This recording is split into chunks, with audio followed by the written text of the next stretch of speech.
are live. Welcome to Crypto Law TV. I'm John Deaton, the founder and your host. I hope everyone had a great Thanksgiving.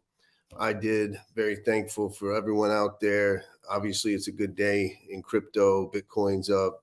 Alts are starting to cause some action. People are excited about maybe the end of this bear market.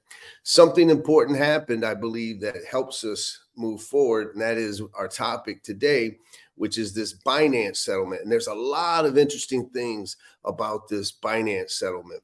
There's some people out there, and I'll share one of the tweets later, but there's someone, more than one, people are saying this is the end of Binance.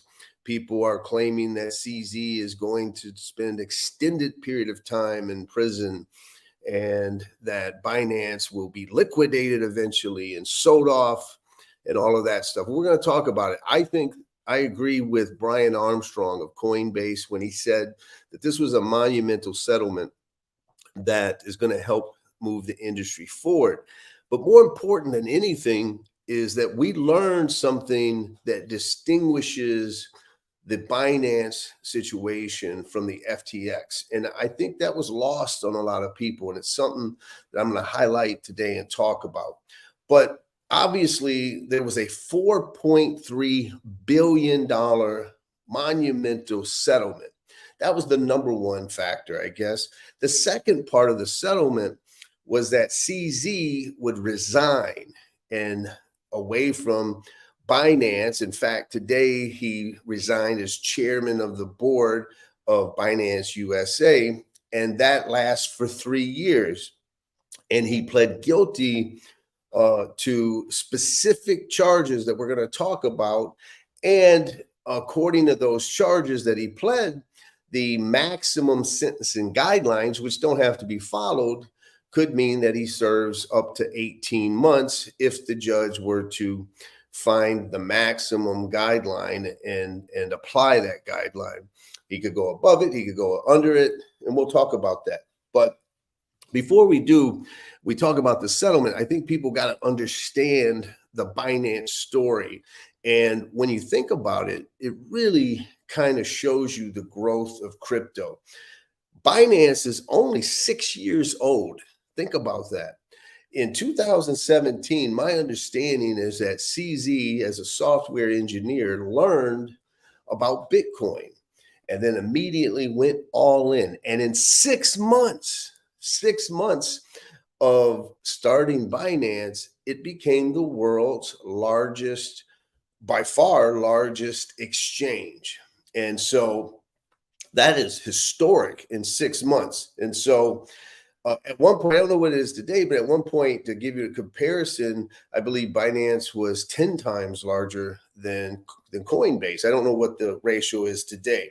CZ became, at least it's thought, that became the richest person in crypto.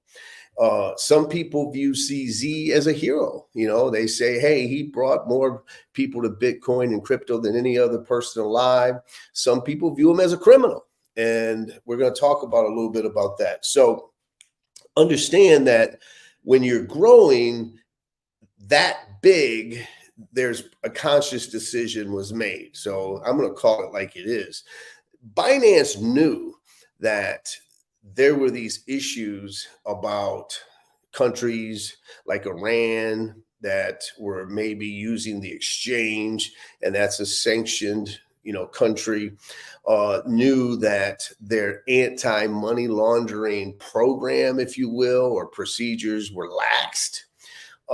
And they made the conscious decision that we'll worry about that later. Now, when you worry about that later, it costs you $4.3 billion.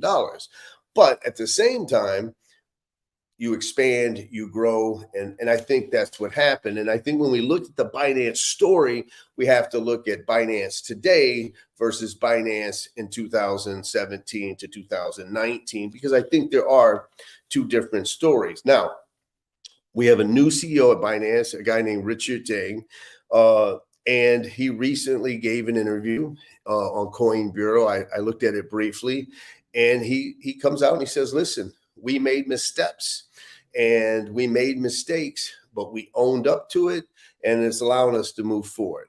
Now, what did they plead guilty to? They pled guilty to failure to maintain anti-money laundering procedures, okay, and violations of sanctions. CZ pled guilty to violating the Bank Secrecy Act. That we'll talk about that. CZ was fined $50 million.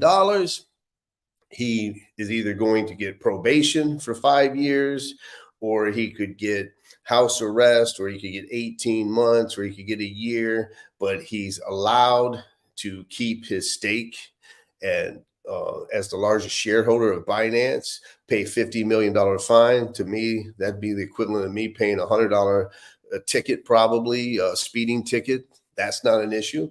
And 3 years from now, he can come back and assume his role as CEO. So I can assure you that his lawyers were the best you can hire.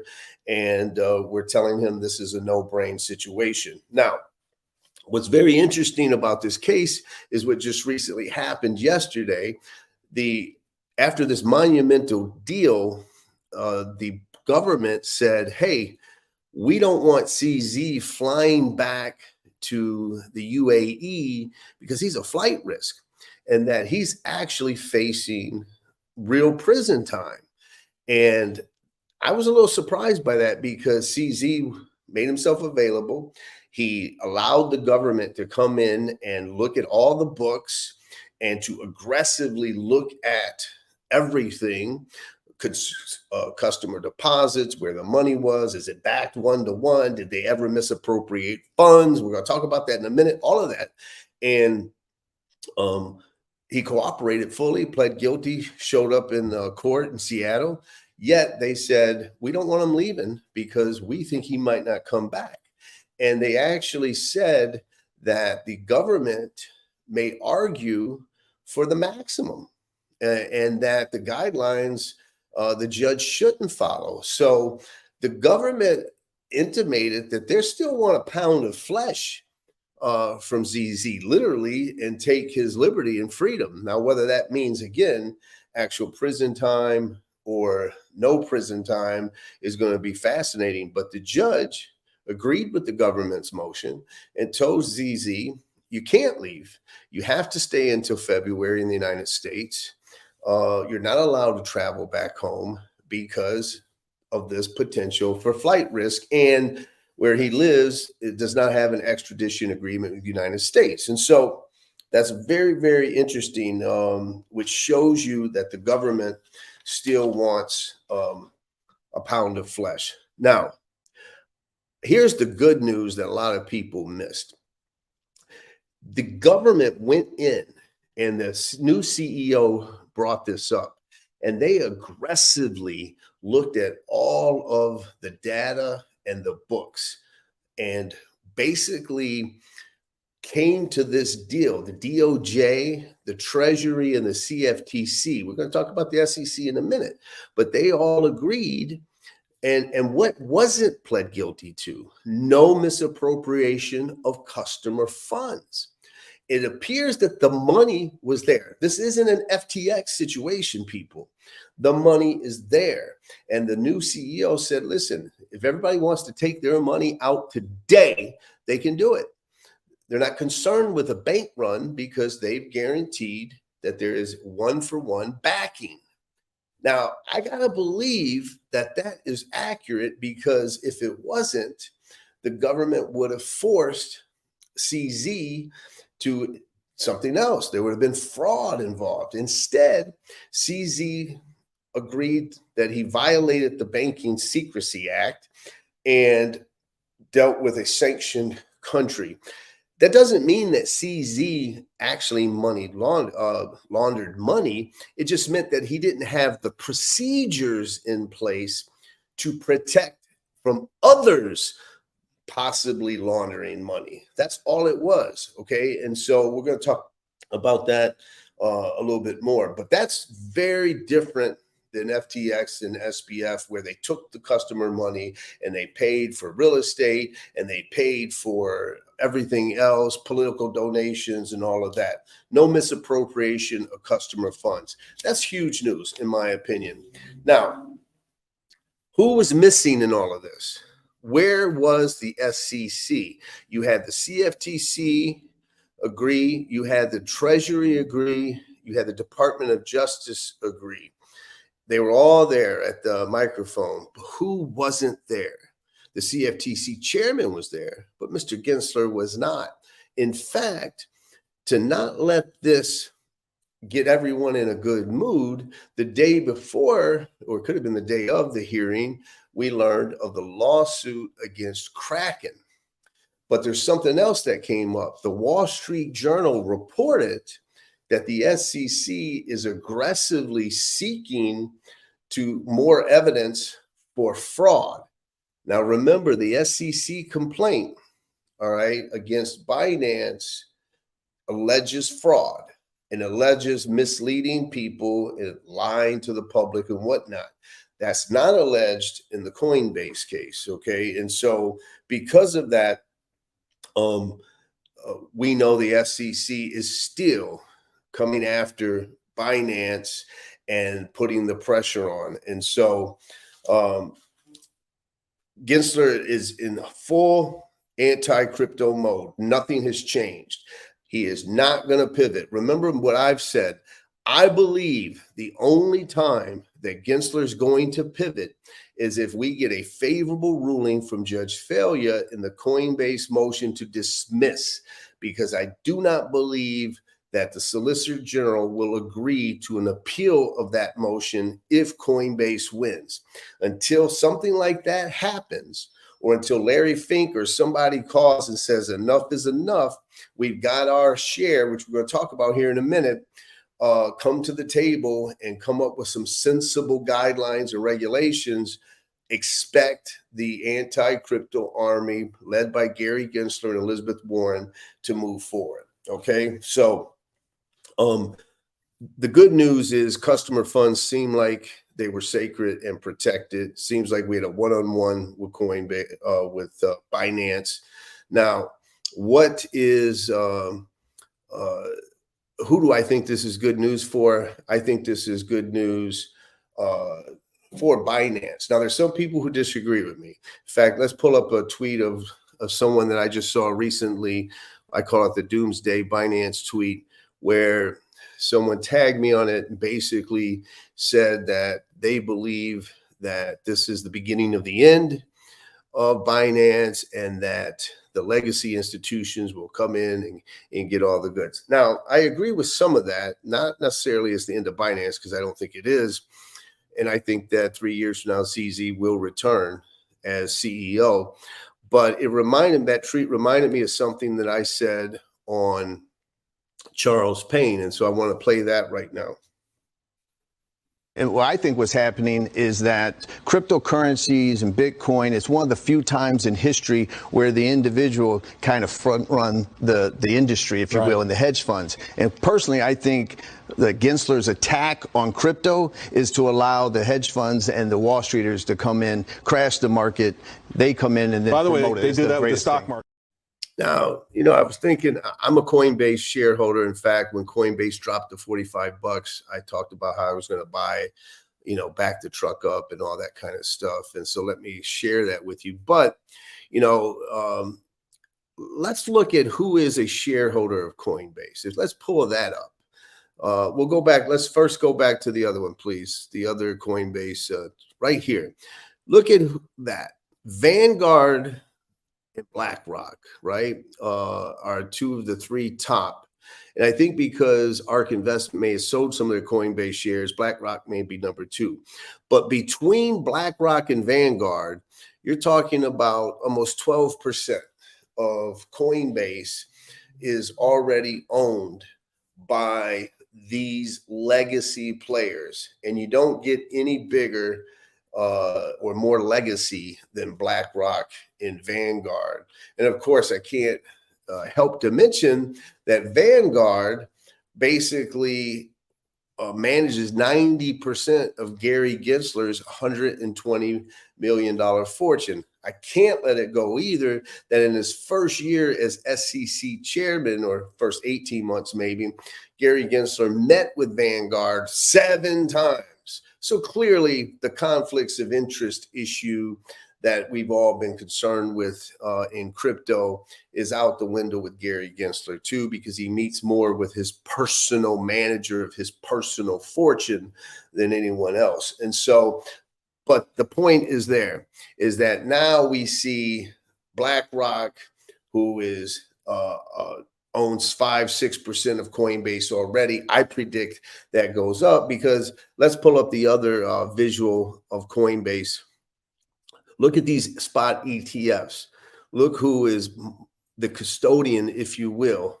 For BlackRock, there you see Coinbase, and you see Coinbase is leading. So this is a way, what I meant when I was on Charles Payne saying, listen, they've accepted that crypto can't be killed, so let's crush it so that our incumbents, our traditional people can come in and they can swoop up, get a larger share of the infrastructure of the crypto market, and then we can move forward. And so basically, I think that's what's happening. Now, there were a couple questions. I had something up there that says, you know, when the Bank Secrecy Act, you know, basically one of the things that Binance did wrong is that they didn't report SARS enough, suspicious activity reports. If I go to the bank and I withdraw $10,000 in cash, they're going to report that to the IRS. They're going to say Deaton is being suspicious, right? Matter of fact, I bought a car one time, a 1972 Cutlass Supreme. I bought it for $15,000 cash. The owner wanted cash. I go in there. I had to answer all these. Well, what do you want the money for? I'm like, don't worry about what I want the money for. You didn't ask me what I was using, where I got the money when I deposited. But so I have to ask these questions, Mr. Deaton, because they were going to report suspicious activity. John Deaton just withdrew $15,000.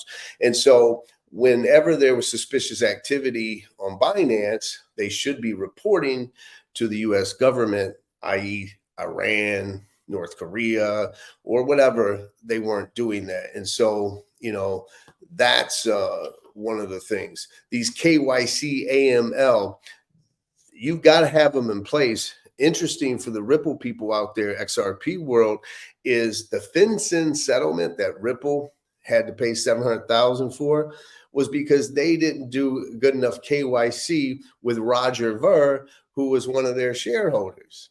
And they needed all this paperwork. And Roger's like, you know who I am. I'm not filling that shit out. And Ripple went ahead and transferred some XRP or whatever. And they got busted for it, for basically not having the proper protocols in place, KYC, AML. So that's when you look at how big Binance was, and when you see what CZ pled to, and you see that it was just procedurals, and it wasn't consumer funds, and it wasn't misappropriation, to me, that was a great, great sign. And I don't believe it's the end of Binance. In fact, the outflows after CZ pled guilty were like a fifth of what they were last year when all that FUD happened. I think it was like 1.4 billion in outflows after CZ had to resign. Okay. I already went over the key parts of the settlement. I think that point out that Tom Emmer basically said, listen, we don't need new laws. This settlement shows you that the laws we have in place are in effect. I thought that was an interesting thing to pay attention to. Now, the bottom line is, as we go into the next bull market, I think that we're going to see more and more. A lot of people think we're coming to the end of this anti-war, and I don't see that at all. I think that Kraken lawsuit, after getting $50 million from Kraken and then coming after them again, said everything. The fact that Gensler dropped that Kraken lawsuit at the same time that the Binance settlement with the CFTC, and not joining the Binance settlement like the CFTC did and the Treasury did, that's Gary Gensler saying, I'm not done. And we just saw Charles Hoskinson do a video where he was outraged, and I tweeted about it. And there is a rank speculation that he may have received some kind of subpoena or Wells notice. That's rank speculation. I just know there are a lot of people out there on Twitter suggesting that because of how outraged Charles was. And I said, I hear him. We've been preaching that outrage for over 3 years now. And so for those of you who think that the SEC is done, I know there's a lot of people that believe there's a settlement ripple coming down the road. I don't see it, man. I don't see it until Gensler has to pivot. He's not going to. We're going to see more of the FUD, and we're going to see even more prosecutions, I believe, as we're moving forward. I have no doubt that there have been more subpoenas issued and are continuing to be issued, and we're going to see even more lawsuits before we go the other way. So really, that's it for today. Hope everyone had a great Thanksgiving. I'll see you next week. I'm hoping to have a special guest with me. We'll see if that works out. Otherwise, see you in a week.